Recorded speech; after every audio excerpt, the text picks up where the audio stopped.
Hello GS academy के YouTube channel पर आपका स्वागत है। मैं हूं पवन। तो आज का करंट जीके का पहला क्वेश्चन है हमारा, वो है विश्व स्वर्ण दिवस। तो विश्व स्वर्ण दिवस कब मनाया जाता है? वो 3 मार्च को मनाया जाता है। तो विश्व स्वर्ण दिवस कब मनाया गया? हाल ही में 3 मार्च को मनाया गया है।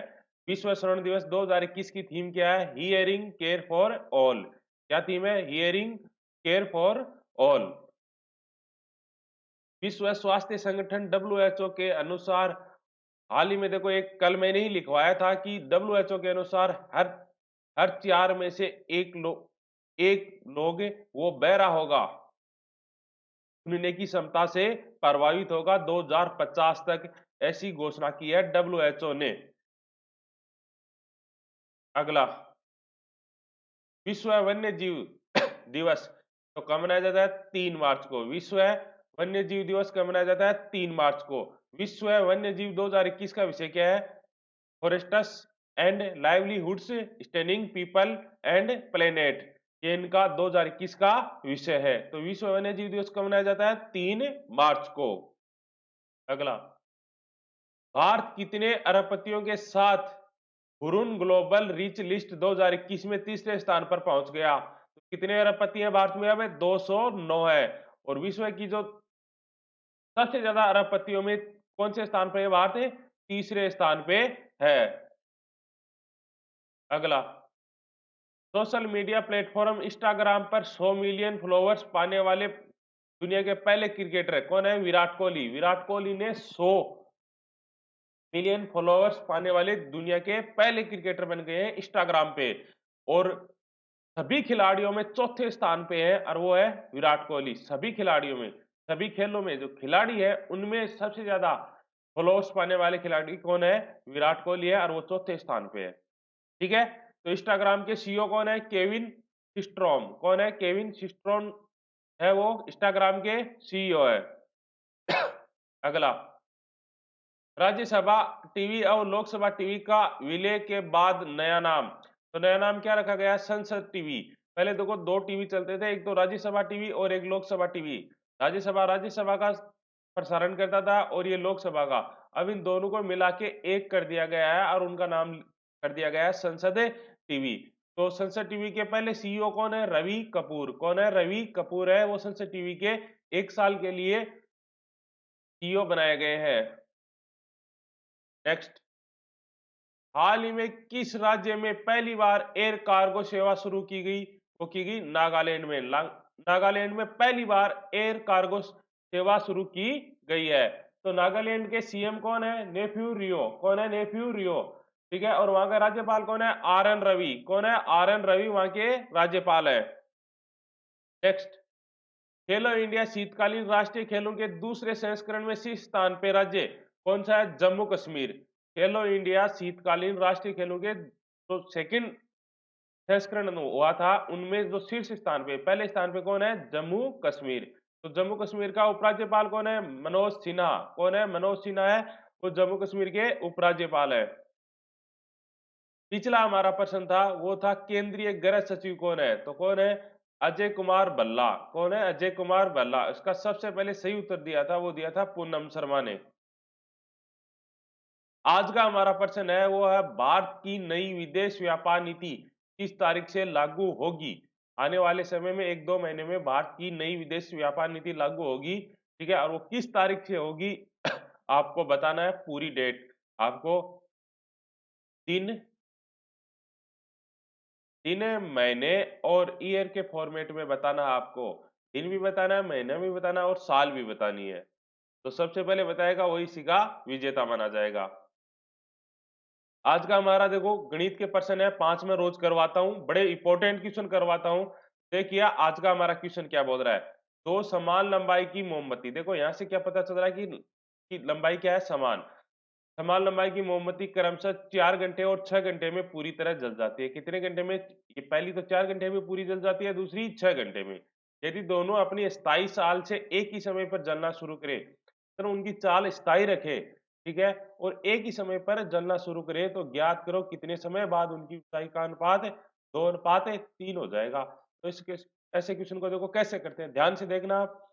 देखो, मोमबत्ती कितने घंटे में जल रही है? 4 घंटे में। और 6 घंटे में। पहली मोमबत्ती है वो 4 घंटे में जल रही है, दूसरी 6 घंटे में जल रही है।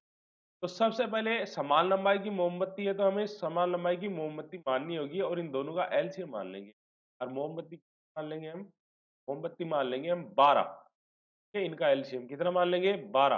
अब 12 लंबाई की एक मोमबत्ती है, वो सेमी में हो सकती है, मीटर में हो सकती है, फुट में हो सकती है, कुछ भी हो सकती है, लेकिन 12 इकाई की हमारी मोमबत्ती है, ठीक है। और वो 4 घंटे में जल जाती है तो उसकी 1 घंटे में जलने की चाल कितनी है? वो है 3, ठीक है। वो 3 इकाई 1 घंटे में जलती है तो 4 घंटे में पूरी जल जाएगी और इसकी कितनी आ गई? 2 इकाई, ठीक है। अब हमें ये बोल रहा है कि कितने समय बाद उसकी ऊंचाई का अनुपात 2:3 होगा। तो पहले की मोमबत्ती 12 थी और दूसरी भी कितनी थी? 12। अब जलेगी तो दोनों माइनस होंगी, फिर जलेंगी, मोमबत्ती जलती है तो कम ही होती है ना, तो माइनस हो जाएगी। और इसकी चाल कितनी है? 3 है, तो 3 की स्पीड से कम होगी और कितने घंटे जलेगी ये हमें मालूम नहीं है। देखो 1 घंटे में 3 जलती है तो टी घंटे में कितनी जलेगी हम देख लेंगे। इसी प्रकार ये देखो ये मोमबत्ती कितनी जलती है? 1 घंटे में 2 जलती है, तो कितने घंटे में ये जल जाएगी कि इन दोनों का अनुपात, अनुपात इसका पहले का कितना हो जाएगा 2 और दूसरी का हो जाएगा 3, ठीक है। तो अनुपात का मतलब होता है बट्टा, तो मैंने बट्टा लगा दिया और दोनों के बराबर रख दिया, ठीक है ना। मैं आपको दोबारा बता देता हूँ ये वाला कि मोमबत्ती ये भी 12 है और ये भी 12 मैंने यहाँ मानी है, ठीक है। इसकी चाल है 3 इकाई प्रति घंटा, 3 इकाई प्रति घंटा, यानी 1 घंटे में 3 जलती है तो टी घंटे में इतनी जल जाएगी तो इतनी कम हो जाएगी। और ये भी क्या होगी कि देखो 1 घंटे में 2 जलती है तो टी घंटे में इतनी जल जाएगी तो इतनी कम हो जाएगी। कम होने के बाद अनुपात कितना हो जाएगा? 2:3। अब इनका हम तिरछा गुणा कर देंगे तो कितना आ जाएगा? ये आ गया 36 माइनस 9 टी बराबर आ गया 24 माइनस 4 टी, ठीक है। इनको घटा देते हैं हम तो कितना आ गया हमारा? देखो इधर आ गया 12 बराबर आ गया 5 टी, 12 बराबर 5 टी, तो टी बराबर कितना आ गया हमारा? 12/5, यानी 2 सही 2/5 घंटे में ये किस अनुपात में हो जाएगी? 2:3 में हो जाएगी, 2:3 में। समझ में आया? नेक्स्ट देखो बड़ा शानदार क्वेश्चन है। एक आदमी के 3 बेटे हैं, पहला और दूसरा किसी काम को क्रमशः, देखो पहला है किसी काम को क्रमशः 24 और 36 दिन में पूरा कर सकते हैं। कितने दिन में कर सकते हैं? 24 और 36। तीसरा बेटा काम को कितने दिन में करेगा? तीसरे का हमें पूछ वो कितने दिन में करेगा ये मालूम, ठीक है ना। फिर बोल रहा है यदि आदमी अकेला उस काम को, आदमी है उस काम को अकेला कितने में कर सकता है? 36/11 दिन में कर सकता है। कितने दिन में कर सकता है? 36/11 दिन में कर, बोल रहे और जितने समय में उसके 3 बेटे जो काम करते हैं वो आदमी उतने ही समय में उन 3 बेटों से दुगुना काम करता है। मतलब जितने समय में पहला, दूसरा और तीसरा तीनों बेटे मिलके काम करते हैं, उनसे जो आदमी है उतने ही समय में दुगुना काम करता है। मतलब ये तीनों बेटे जैसे एक काम कर रहे हैं ऐसा मानो, तो आदमी कितना काम करेगा? 2 काम करेगा, ठीक है। अब हमें पूछा है कि वो तीसरा बेटा कितने समय में करता है। तो ऐसे क्वेश्चन के लिए सबसे पहले आप बताओ क्या करते हैं हम? सबसे पहले हम काम मानते हैं। क्या मानते हैं? काम, ठीक है। तो काम ऐसा मानेंगे हम कि इसमें 24, 36 और 38 का पूरा-पूरा भाग चला जाए। मतलब किसका चला जाए? 24 का भी, 36 का भी और यहाँ 36 का भी। तो हम एलसीएम मान लेते हैं इनका और एलसीएम कितना आएगा? एलसीएम देखो ऊपर वाले का आता है तो एलसीएम कितना आएगा? क्या आ गया? 72। ऐसा मानो काम बेहतर है, ठीक है। काम बेहतर है तो ये 24 दिन में कर सकता है तो 1 दिन में कितना करेगा? आप बताओ 1 दिन में कितना करेगा? उसकी क्षमता कितनी आ जाएगी? क्या आ गई? 3, ठीक है। और इसकी कितनी आ गई? 2, ठीक है। और आदमी की कितनी आ गई? देखो इसका भाग दूंगा मैं 2 से 11 से गुणा करूंगा 22, तो इसकी क्षमता आ गई 22, ठीक है। किसी को भाग नहीं दे रहा है तो देखो 72 में आप भाग देना 36/11 का, तो भाग देने का मतलब उल्टा गुणा करना होता है। तो इसको गुणा कर दिया 72 गुणा 11/36, काट दूं मैं 2 तो कितना आया? 22, ठीक है। अब हमें तीसरे बेटे की क्षमता पता हो तभी हम बता सकते हैं वो कितने दिन में कर सकता है। तो यहाँ देखो एक बात बोली है कि बोला है कि आदमी है इन तीनों से दुगुना काम करता है। दुगुना काम करता है तो देखो आदमी यहाँ 22 काम कर रहा है तो इसका मतलब ये लड़के तीनों मिलके 11 काम कर रहे हैं। दुगुना कर रहा है तो इसका मतलब तो ये हो गया ना।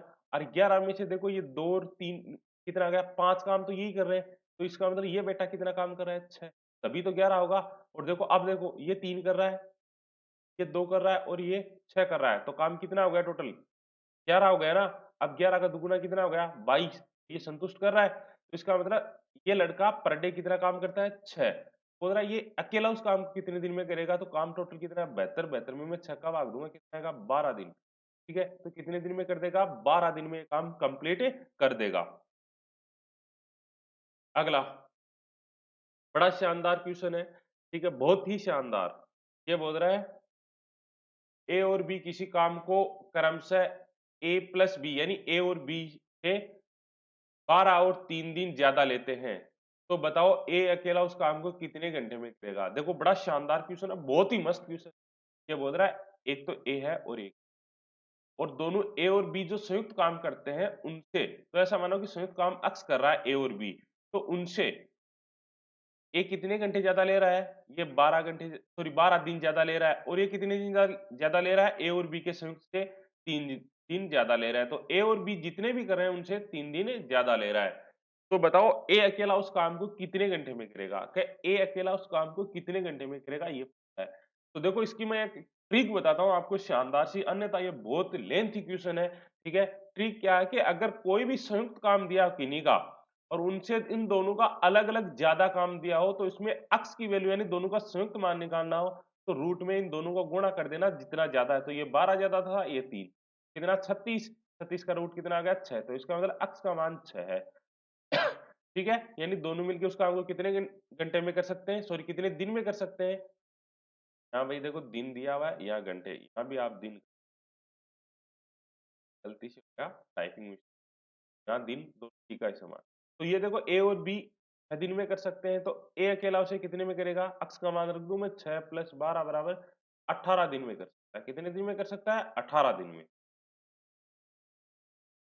नेक्स्ट क्वेश्चन है, ये बोल रहा है कि एक आयत की लंबाई 12.5% बढ़ा दी जाती है। कितनी बढ़ा दी जाती है? 12.5%। तो चौड़ाई को कितने प्रतिशत कम किया जाए कि क्षेत्रफल समान रहे? देखो 12.5% बढ़ा दी, तो 12.5% का मतलब कितना होता है? वो हो गया 1/8 हो गया। ठीक है, तो अब हमें बोल रहा है कि चौड़ाई को कितने प्रतिशत कम किया जाए कि क्षेत्रफल समान रहे। देखो 12.5% का मतलब होता है 1/8। ठीक है, तो 1/8 मतलब ऐसा मानो कि इसकी लंबाई है ना, पहले कितनी थी? 8 थी, अब कितनी बढ़ के 1 बढ़ गई, तो कितनी हो गई? 9। हो गई। अब उसकी बोल रहा है कि चौड़ाई कितने प्रतिशत कम करेगी क्षेत्रफल समान हो। चौड़ाई को कम करना है कि क्षेत्रफल समान हो, तो क्षेत्रफल तभी समान होगा कि यहाँ पहले चौड़ाई 9 थी, अब कितनी हो जाए? 8। क्यों? क्षेत्रफल होता है लंबाई गुणा चौड़ाई, तो यहाँ भी बेहतर रहना चाहिए और यहाँ भी कितना रहना चाहिए? बेहतर। तो इसका उल्टा लिखेंगे तभी तो रहेगी वो। तो देखो पहले चौड़ाई इसकी 9 थी, अब कितनी हो गई? 8 हो गई। कितनी कम हो गई? 1 कम हो गई। किस पे कम हो गई? 9 पे। 1 1 कम हो गई किस पे? 9 पे। परसेंट निकालेंगे गुना 100, तो ये आएगा 11.11%। ठीक है, ये आंसर इसमें ऑप्शन कोई नहीं है, ये गलत है। ठीक है ना, तो इसका आ गया 11.11%। नेक्स्ट, यदि किसी संख्या में 210 जोड़ दिए जाएं, कितने जोड़ दिए जाएं? 210, तो वह संख्या वास्तविक संख्या का 137.5% जाती है। तो 137.5% का मतलब कितना है? पहले तो ये बताओ। ये इसको मैं ऐसा लिख सकता हूँ 100% प्लस 37.5%। तो देखो 100% का मतलब होता है एक ही, ठीक है, और 37.5% का मतलब कितना होता है? इसका मैं उठाऊंगा तो कितना आएगा? 3/8। कितना आ गया? 3/8 को जोड़ूंगा मैं, कितना आ गया? क्या गया? 11/8। मतलब ये कितना आ गया? 11/8। यानी ऐसा मानो कि वास्तविक संख्या कितनी थी? 8। उसमें कितना जोड़ दूं मैं? 11 हो जाए, 3 जोड़ दूं। लेकिन ये तो आभासी है 3, तो रियल में कितना जोड़ना है मुझे? 210 जोड़ना है। 3 के बराबर 210 यानी कितना गुना? 70 गुना। कितना गुना? 70 गुना। तो बोल रहा वास्तविक संख्या, तो वास्तविक संख्या भी कितना गुना होगी? 70 गुना। तो 7 8 56 यानी कितना? 560। ये आंसर समझ में आया? आज के लिए बस इतना ही। धन्यवाद, थैंक यू। अगर कोई गलती हो तो उसके लिए क्षमा, क्योंकि तबीयत थोड़ी डाउन ही है।